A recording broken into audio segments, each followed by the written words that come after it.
नमस्कार, सार्वमंथन न्यूज महाराष्ट्रमध्ये आपलं स्वागत. पाहुयात आजची सविस्तर बातमी.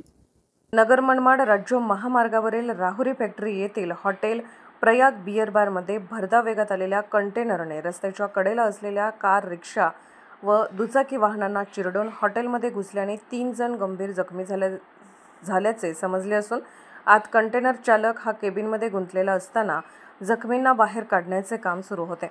गुरुवार दिनांक 10 एप्रिल रोजी दुपारी 4 वाजण्याच्या दरम्यान कोल्हापूरकडून राहुरीच्या दिशेने चाललेला MH06 AQ 8171 या कंटेनर चालकाचा स्टेअरिंगवरील ताबा सुटल्याने रस्त्याच्या कडेला उभा असलेली एक रिक्षा, 5 ते 6 दुचाकी मोटरसायकल व एका कारला चिरडून कंटेनर बाळासाहेब कदम यांच्या हॉटेल प्रयाग बियर बारमध्ये घुसून मोठे नुकसान झाले आहे. रस्त्याच्या लगत उभ्या असलेल्या रिक्षा चालकाचे नाव प्रशांत साठे, प्रसादनगर, राहुरी फॅक्टरी.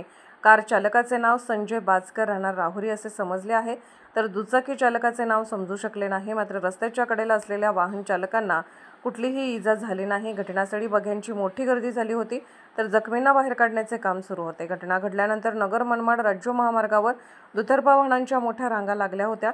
घटना घडून 1 तास उलटून गेला असताना मात्र घटनेच्या ठिकाणी पोलीस दाखल न झाल्याने उपस्थित नागरिकांनी संताप व्यक्त केला होता. सार्वमंथन न्यूज महाराष्ट्र, प्रतिनिधी अभिजित आहेर, राहुरी फॅक्टरी, अहिल्यानगर. सार्वमंथन न्यूज महाराष्ट्राला लाईक करा, शेअर करा, सबस्क्राईब करा.